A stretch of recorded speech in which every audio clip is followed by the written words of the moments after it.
被污蔑偷窃丹药后，我当场退出药宗，从此不再炼丹。我的气灵懵了，道个歉不就好了，何至于此啊？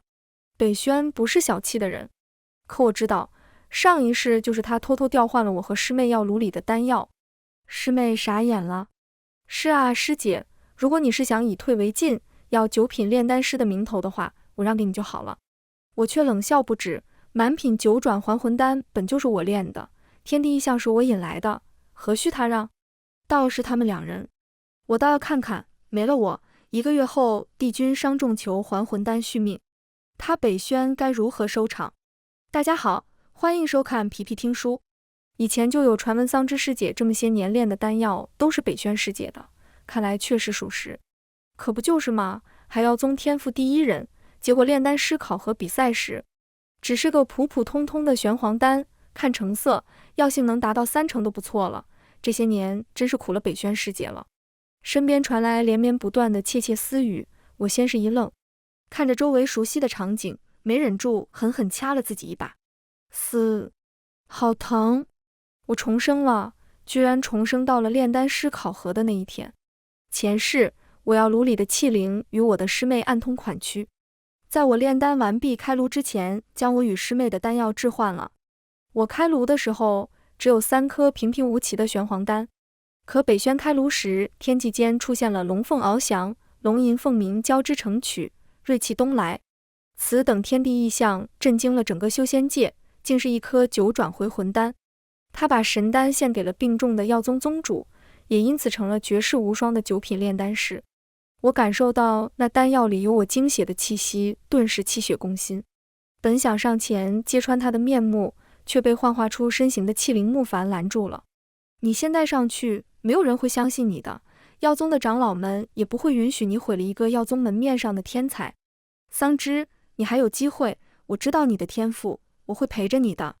彼时的我并没有看透木凡的真面目，以为他是真心待我好。炼丹师考核后，我从药宗天赋第1人变成了人人喊打的老鼠。他们说这么多年，我拿着北轩的丹药窃取属于北轩的一切，连那药炉也被夺走，送去了北轩身边。可木凡还在，他会偷摸的过来陪我炼丹，然后把我呕心沥血炼就的丹药全部拿走。他说这一切都是权宜之计，他会找个合适的机会禀告宗门，帮我平复那些谣言。可最后，当我费尽最后一滴精血炼出绝品9转回魂丹时，木凡却带着北轩高高在上的走了进来，当着我的面拿走了丹药，还用一剂毒丹要了我的性命。现如今，我只是呆愣了一会，那从我入药宗时便跟随在我身边的气灵木凡却是挖苦了起来。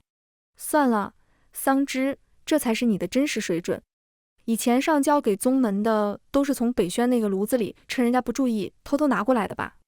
怪不得总和他同一时刻炼丹呢。但是啊，炼丹师考核不过关，依旧只是一个普普通通的药宗弟子罢了。看看人家北轩虽然平时也炼丹，但是人家也不上交丹药啊。如今不鸣则已一鸣惊人，可惜了，你辜负了他的好意。沉浸在自己是天才炼丹师的名声里，炼丹还是得脚踏实地啊。他叹了口气，像是在为我惋惜，可惜看着北轩的眸，却不自知地露出丝丝的爱慕。原来前世里他竟然表示的这么明显，倒是我真的有眼无珠了。重生一世，我的脑袋从未如此清明过。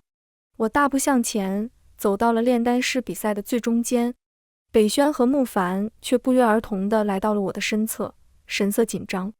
我冷笑一声，各位前辈，今日一事，桑枝自知炼药资质愚钝，便不再浪费宗门的资源了。从此，我便退出药宗，桑枝再也不炼丹了。说话，我便把药宗弟子服幻化成了我的常服，往外走去。木凡也满脸焦急地跟了过来，在我耳边低声怒道：桑枝，你一个孤女，离开了宗门，还能去哪？道个歉不就好了，何至于此啊？北轩不是小气的人，不就是失败了一次吗？你不还有我吗？我会一直陪着你的啊。而且成为最顶尖的炼丹师，不是你进入药宗的梦想吗？离了药宗，谁还能如此支持你啊？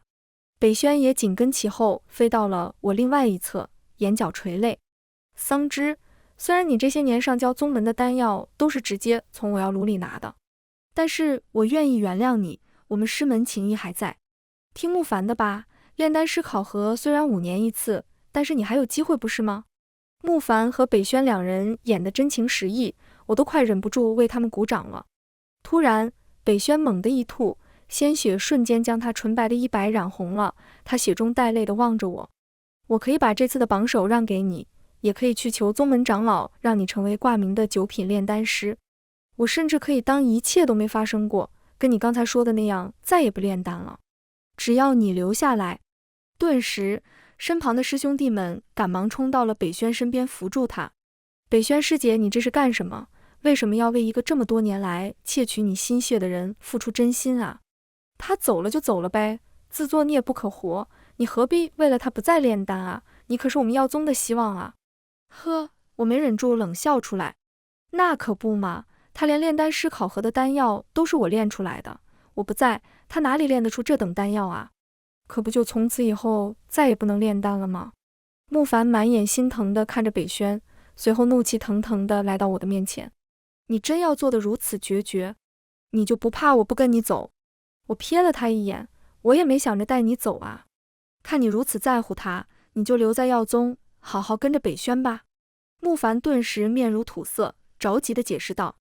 不，桑枝，我不是这个意思。我看着他，摇了摇头，随即拿出陪伴了我4年的药炉，强行与药炉解除了契约。那一瞬，慕凡凝实的身躯顿时变得虚无了起来。他满脸的不可置信，不相信我真的放弃了他。我和他都受到了反噬，我把本将会吐出的鲜血活生生咽了下去，但嘴角还是残留了些许血迹。我用手擦了擦嘴角的鲜血，含笑着看着慕凡。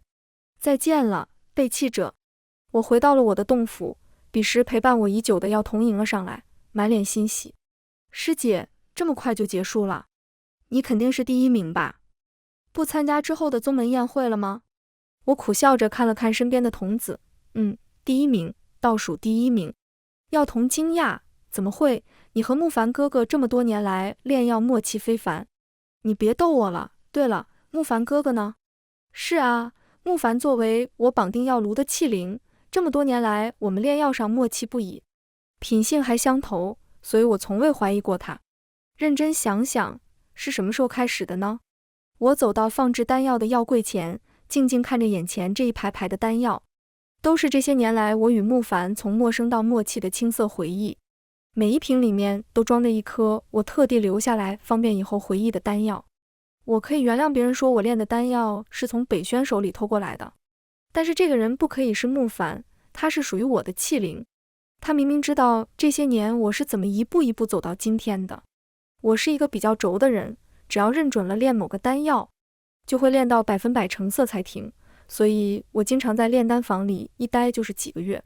第一次炼出满品1级丹药时，我不休不眠地在炼丹房待了3个月，把慕凡吓得要死，非要出去给我找点吃的。我说不过他，就让他去了。在他离开的时候，我灵感爆发，突然想试试加1滴自己的精血到药材里试试。回来的时候，慕凡脸色红红的，手里拿着几个糕点，跟我吱吱喳喳地说：刚才我遇到了你的小师妹北轩，她可真是个好人，这些糕点是她叫我带给你的。她的器灵也很好，我以后可以多找北轩妹妹的器灵沟通交流吗？彼时我沉浸在即将开炉的期盼中，恍惚着同意了。开炉的时候，药丹金光四溢，那天成就了我药宗天赋第1人的称号。原也是那天，慕凡的异样被我的喜悦忽略了。后来他时常借着交流器灵经验的名头去找北轩。回过神来，我把药柜的丹药全部倒到了一处，一掌下去，全变成了粉末。药童慌忙不已，师姐，这些都是你这些年的心血，你在干什么啊？我摸了摸药童的脑壳，这些只是我的污点罢了，我就要离开药宗了，你自己好好的。药童满脸疑惑，我却不愿多说，在传讯碟上给娘亲发了个传音，我离开了这个承载我4年回忆的地方。赶了7天的路，刚穿过森林深处那奇特的幻阵，一具滚烫的身躯便向我冲了过来，死死地抱住我。囡囡，你终于肯回家了。我嗅着这熟悉的气味，眼角不禁湿润了起来。娘，我回来了。她边抱住我边哽咽着说，你这丫头，4年了，你终于舍得回来了，也不知道像谁。这么轴，不就和你爹置个气吗？至于吗？你当初再忍几天，等娘回来，他还能越过你去不成？一声不合时宜的哼，打断了娘的话语。我抬眼望去，记忆里那个矮胖小老头发间又多了些许白发。前世，老头非要我学练气，我却坚决地认为炼药才是我的此生追求。他把我关在祠堂，要我面壁思过，我气不过，直接偷偷溜了出去，改名换姓，加入了药宗，直到死前也没和他们再见过一次。也不知他们当初看到我的魂灯灭了的时候该有多难过。既有重生的机遇，我决定好好陪伴着二老，再也不让他们白发人送黑发人。对上老头那略带尴尬的眼神，他立马低头看向草地。行了，别傻站了，回去再说。越过幻阵，到家族里还有些距离，小老头和娘亲一人拄着我一边，一副生怕我再离开的样式。感受到他们微微颤抖的身体，我叹了口气，便任由着他们提溜着我了。还未到家族的大门，便看到了乌泱泱的一群人在门口等待着。待我与爹娘靠近，他们才欢呼着喊道：“是大小姐！大小姐真的回来了！”我爹一个眼神，身边的仆人便恢复了安静，只是那兴奋激动眼神却还是在我身上转悠着。爹娘把我提溜进了膳堂，桌上全是我爱吃的山珍海味。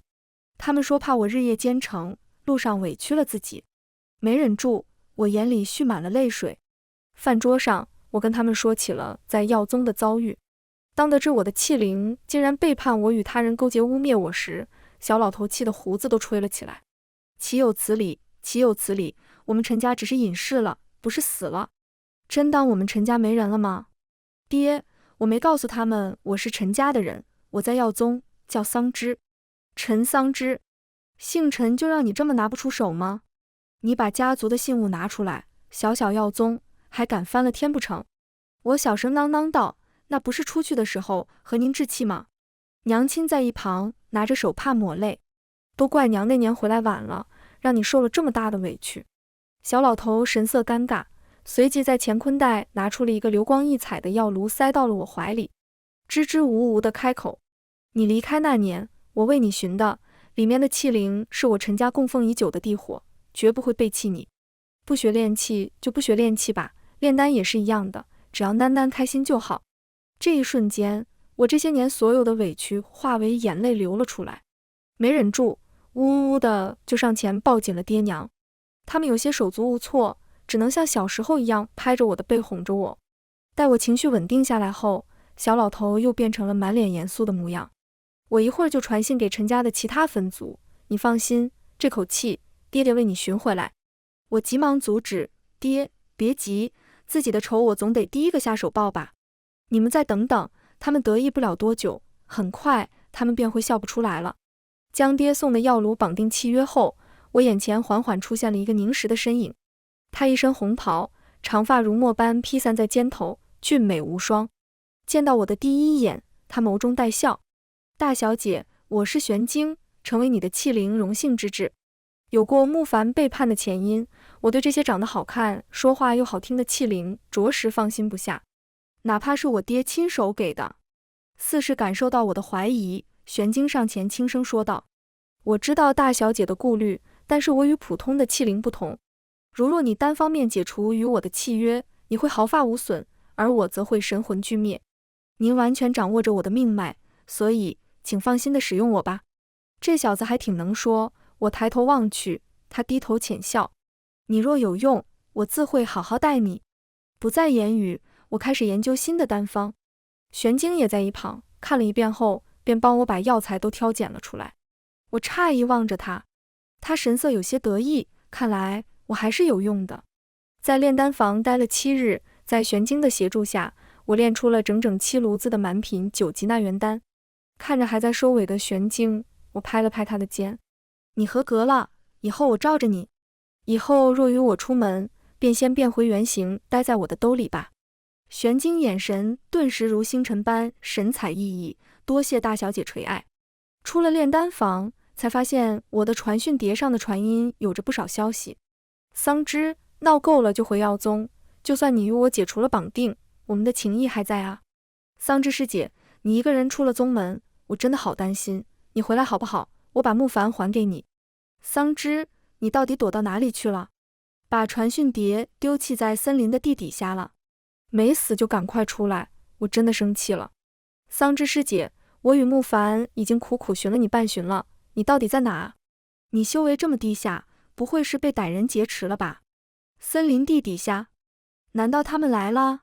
思及我走出幻阵没多久，便看到不远处的北轩和木矾。北轩一看到就装腔作势的跑过来想抱我，被我一个闪身躲开了。而木矾则一脸的怒意和不耐烦，他来到我面前，双手握住我的肩。这场闹剧到头了吧？我和北轩都亲自来接你了，你情愿住在这大森林里居无定所，也不愿和我们回耀宗吗？不就是一场考核比试吗？你至于吗？我推开他，愤怒不已。谁都有资格说这句话，唯独你这个陪伴了我4年的器灵没资格。木矾眉头紧皱，说出的话更是让人啧舌。我知道你委屈，可是北轩是耀宗掌门的女儿啊，你一个孤女，何必呢？安安稳稳的在我们身边待着，5年后绝对没有人可以阻拦你了啊！呵呵，5年是最多5年，他俩榨干我的价值后，便送我归西吧。见我没有反应，他又走进我身边。好好想想，住树林子的滋味也不好受吧？我对着他冷笑了一声，随即打了个响指，化回地火本体的玄晶立马往木矾身上烧了过去。他本灵体，地火天克他。木矾尖叫出声，惊恐地在地上打滚。桑枝，快停下！你怎么敢？你就不怕耀宗的怒火吗？我鄙夷地看着木矾，还在嘴硬，耀宗是你爹啊！一出使就拿出来叫唤，你等耀宗来人救你，还不如多求求我，说不定你多求几句，我就饶了你呢。北轩神色焦急，最后咬了咬牙，掏出了一个法器，就往木矾身上扑去。法器出现一个白色的光圈包围着他们，木矾和北轩的身影也逐渐变得虚幻了起来。见此，我立马收回了玄晶。下一秒，白色光圈越来越大，在木矾他们身影即将消失之时，木矾恶狠狠地开口：桑枝，今日之仇，你等着，我一定会回来的。话音刚落，他们人就不见了。玄晶幻化人形出现在我身旁，大小姐，要追吗？无碍，离下次再见到他们的时间也不会太久了。1月不到，帝君伤重求药的消息终是传得沸沸扬扬，连我家族的仆人都在悄然讨论。帝君可是与魔族大战时被最器重的将士背弃，这才惨遭毒手。听说若无9转还魂丹续命，他最多再撑半个月。9转还魂丹啊，这些年就要宗一个新晋的9品炼丹师炼出来了吧？怎么不找那位炼丹师啊？听说那位炼丹师前段时间出门被同样叛出师门的叛徒重伤了，如今也正昏迷不醒呢，所以帝君才……我躺在桃花树上，听着2位仆人的声音逐渐远去。真有意思，北轩炼不出来9转还魂丹，还学会了并盾，我就烧了个木矾，竟也成了耀宗的叛徒了。现在估计耀宗找我急得团团转吧，毕竟身在耀宗，北轩能并盾多久呢？算了，帝君是个好人，他若身死，整个修仙界还不知道会发生多少动荡呢。我唤来了在炼丹房兢兢业业的玄晶，他一见到我，便老实的化为一簇毛茸茸的小火苗形状，自觉地跳进了我的兜里。走出幻阵后，我飞到不远处的大树底下，把传讯碟从地里挖了出来。刚激活传讯碟，上面的传音果然多得不行，我懒得看，只默默地走在这森林里。不多时，一阵属于元婴中阶的威压向我涌来。耀宗叛徒桑枝，终于找到你了。我回头望去，竟是耀宗宗主亲自临门。他向着我的方向闲庭若步，每走一步，威压变重一层，竟像是想把我逼得下跪一般。我扯出个微笑：宗主，你也不想没人帮帝君炼药吧？他一愣，随即冲了过来，怒道：无耻小儿，竟还想着威胁我！可不敢，我这修为还不够接您一招的，可我若也并盾，谁还能帮您的掌上明珠北轩啊？他冷哼一声，你既知道我找你的缘由，那便乖乖配合。说完，他单手一挥封了我的修为，随后我便被他掠着回到了药宗。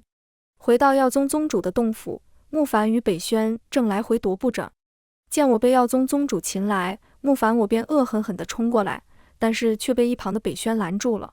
我知你心里有气，大事要紧。闻言，慕凡冷哼一声，便走了出去。慕凡前脚刚走，北轩也让宗主离开了。只剩下他一个人的时候，他上下打量了我一番，倒是装也不装了。师姐，如今药宗上下都想要你的命啊，只有我能保住你了。帝君的事你也听说了吧？给你1日时间休整，明日为我开炉炼丹。我假装沉默，手却伸进兜里安抚着愤怒成球状的玄晶。还在迟疑？这是你唯一的出路了，你若不答应，今天怕是不能活着出这药宗。若是担心炼丹后的安危，只要你以后为我所用，我保证你能活得滋润。差不多了，我按下心底的笑意，咬牙开口，好。翌日，药宗为北轩造势百类，邀请了更多的修仙界之流，看起来竟然比炼丹师考核比赛时更为隆重。帝君则在观众席最中央的位置，气势依旧，但看着确实虚弱了不少。北轩让人为我易容，把我安排在了他擂台不远处的角落房子里。快到他上场炼丹之前，他与宗主带着满脸冷漠的慕凡来到我的身边。宗主解开了对我的修为的封印，便离开了。北轩一袭红衣，神采奕奕，师姐，9转还魂丹的事就拜托了哦。不要想着弄小动作，帝君与药宗的怒火不是你能承受的。他把慕凡附身的药炉放在我的一旁，慕凡就先借你用啦，毕竟这么多年，你们可是最默契的搭档了呢。慕凡神色阴沉，若不是为了北轩，这辈子你都不会再有指使我的机会。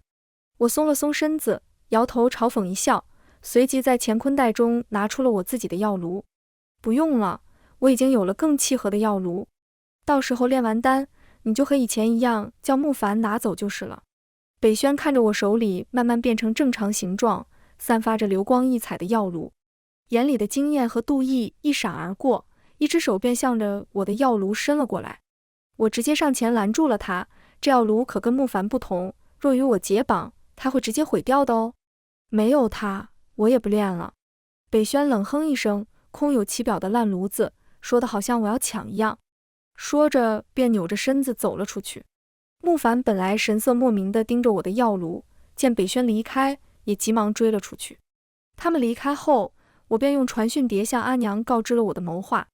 外面喧嚣不止，闷了一天的玄晶终于得到我的允许，变回了原形。他看着眼前的药材，眼神幽怨，随即又默默地开始帮我处理。你以前就任由他们这么欺负你？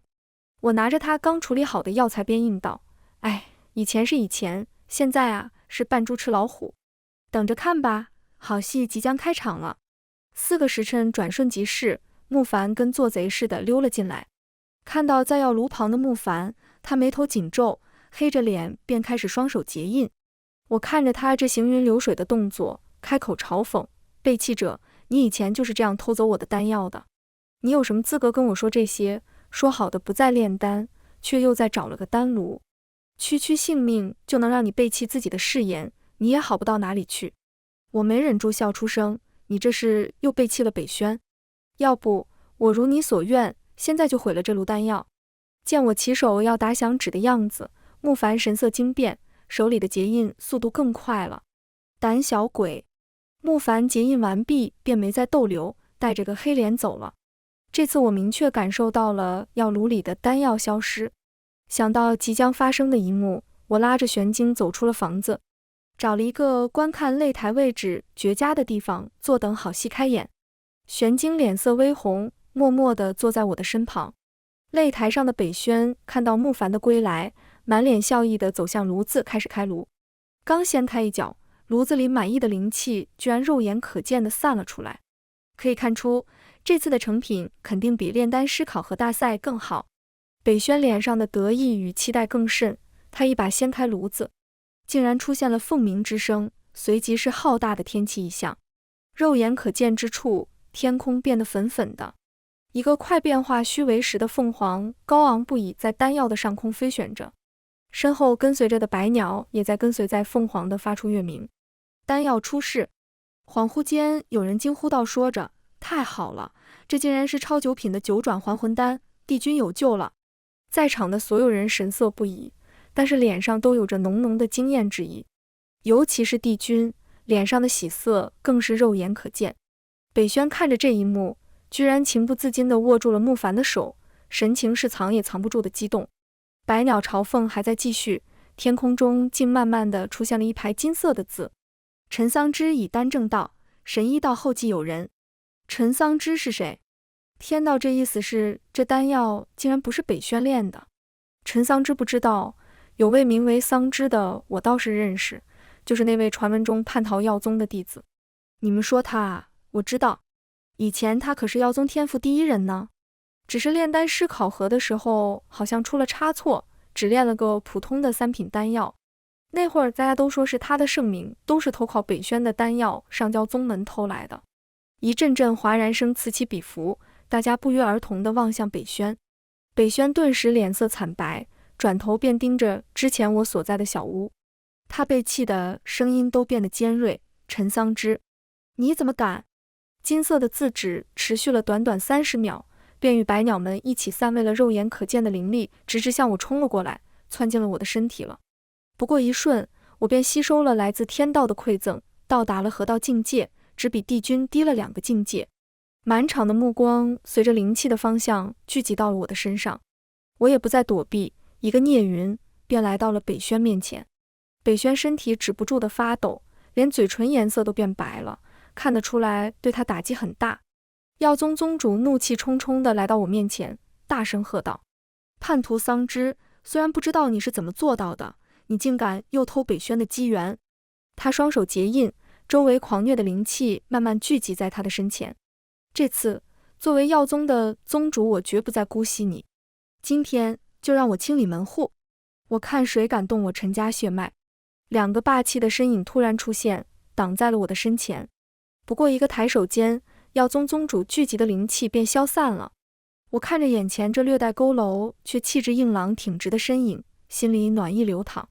虽然以我现在的实力，药宗宗主伤不了我，但是有靠山的感觉，真的让我底气十足。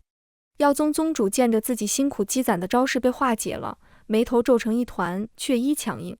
陈家，没听说过，现在你们自己跳出来也好，区区元婴大圆满罢了，竟也敢窥我药宗弟子的奇遇。我已传讯给药宗老祖宗，等他们醒了，你们陈家一并灭之。呵呵，元婴大圆满，想不到如今坐上药宗之主的人眼力竟是如此拙劣。给你一炷香喊人，我倒是要看看还有哪个老不死的敢出来与我道成陈家作对。帝君自金色字体出现后，欣喜的脸便已经恢复了往常，可如今听到道成陈家后，又变得满脸的不可置信。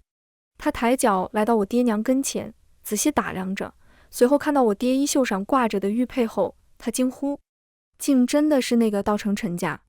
不是说道成陈家早在上一次的仙魔大战灭族了吗？怎么会？怪不得我看这天地异象的金字如此眼熟，传闻中的道成陈家血脉非凡，几乎都是以炼气引入金字的灵气入道，想不到如今竟然也出了以一正道的陈家血脉。我爹望向帝君，满意地点了点头。这届的仙界之主还是有眼见力的嘛，但是我们道成陈家只是隐世了，不是死了。如若不是有人欺我闺女太甚，我也不会出来找这个场子。北轩被这一幕已经吓得瑟瑟发抖，濒临绝望的他战战兢兢地开口：帝君，你别信他们的谗言，这一切都是桑之那个贱人弄出来的幌子。他肯定是从哪里知道了这个已经灭族家族的消息，才找人来演的这一出戏。桑之他把我的气运偷走了啊，我才是真正的9品炼丹师。对了，这一切肯定都是他弄出来的幻术。听闻魔族便有这种夺人气运的邪术，他入魔了，他肯定入魔了。我冷哼一声，北轩，骗别人就算了，别把自己也骗过去了。你既然这么肯定，不如你上前来，我们以丹论道，看看我的灵气是不是被魔气侵蚀了。我以化神的威压向他散了过去，只一瞬，他便趴倒在地，他挣扎着想站起来，却怎么也起不来。他求助似的望着离他最近的木凡，木凡却早已被发生的一切惊得一动不敢动，连凝实的身躯都变得虚了几分。耀宗宗主气急败坏，却被我爹娘拦住了，只能发出一声不甘的怒吼：“恕子而赶！”我阿爹也是没放过他，悄悄的也向他施展了属于化神境的威压，他顿时半跪在地。别的不说，倒是比他女儿体面了一些。就在这时，耀宗后山突然传出来了好几个老态龙钟的老者，带头的一位须发发白的老者人未道生却先至了。是谁竟然在我耀宗闹事？真当我耀宗无人了吗？结果刚落地，他看着我爹的面庞，又看了看跪在地上的耀宗宗主，愤怒的神色瞬间变得古怪。老陈，你不是隐归了吗？现在还要不要脸？趁我闭关欺负到我家小辈头上来了？阿爹冷哼一声，你以为我想出山？要不是你家小辈欺负到我独苗苗身上，不仅偷天换日把我女儿炼的丹药占为己有，甚至以此蒙蔽世人，当上了所谓的9品炼丹师，后来竟敢为了给你们如今宗主的女儿造势，将我女儿强掠了过来，以我女儿的性命相逼。我活了这几百年，就生了这么一个独苗苗，我现在这么对她，都是给你脸了。白发老者不可置信地望着我阿爹，随即双手附在了耀宗宗主的头上，竟然开始读取他的记忆。他的脸色越发难看，他一掌掌地用力拍向耀宗宗主的脸，没用灵力，全靠蛮力。偷天换日是吧？清理门户是吧？陈家一并灭之是吧？你这是要我耀宗灭门啊？这可是道成陈家当初仙魔大战给多少将仙将门锤炼了武器，他只要一开口，便有无数隐士的老不死为他卖命，你竟敢！如今我让你看看什么才叫清理门户。话语间，他一个结印，瞬间便把耀宗宗主的修为给废了。耀宗宗主瞳孔睁大，满身的血滴答滴答的流在了地上，呜呜的好像在说着什么，但是下一瞬，他的瞳孔便失去了焦距。白发老者处置完耀宗宗主，随后来到一把抓起北轩和木凡，将他俩绑成了粽子，丢到了我的面前，满脸谄笑道：“大侄女，这俩畜生就交给你处理了，你看此事就这么了如何？”我看着在地上翻滚挣扎的两人，虽然事情出现了一些偏差，但是还算是意外之喜，于是点了点头：“谢谢伯伯，就按你说的办。”哄好了我，他又勾上我爹的肩：“老陈，那你满意了不？”我爹胡子一翘，傲娇地哼了一声：“算你有眼力见。”后来，白发老者驱散了围观这场闹剧的众人，只留下了我们一家和帝君去往他的洞府。他决定重新出关，重整耀宗，发誓绝不让类似的事情再发生。我将给我挣到的丹药献给了帝君，希望他以后接着为修仙界发光发热。随后听着帝君与我爹他们在密谋什么神兵、仙魔大战的事情，呆滞不已。我便寻了个由头回了陈家，当然还带上了白发老者送给我的2个昏迷粽子。回到玄经为我开辟的药山，我把北轩和木凡放了出来。木凡先清醒了过来，清醒后他的眼神却一片迷茫，看到我的时候却突然欣喜不已。这厮竟然想冲过来抱紧我，却被一旁虎视眈眈的玄经拦住了。虽然他人被拦住了，但是嘴还在，他居然深情款款地望着我。太好了，桑枝，你还活着。之前在洞府里看着你咽气，那一刻我心如刀绞。失去你，我才知道，原来我早已把你刻入了肺腑之间。以前我以为我爱的是北轩，失去你后我才看懂自己的心。你给我个机会，让我好好弥补你好吗？我嫌弃地看着他，别来沾边大哥，虽然你好像想起了前世的记忆，但并不会改变你现在的处境。北轩这一刻也揉着头清醒了过来，双眼阴气气地盯着木凡，随即冷笑一声，在乾坤袋拿出了木凡的窝，挣扎着起来后用力往地上一扔，顿时药炉碎成了一片一片。他的眼里充满憎恨：“木凡，你果然是个3心2意的背弃者。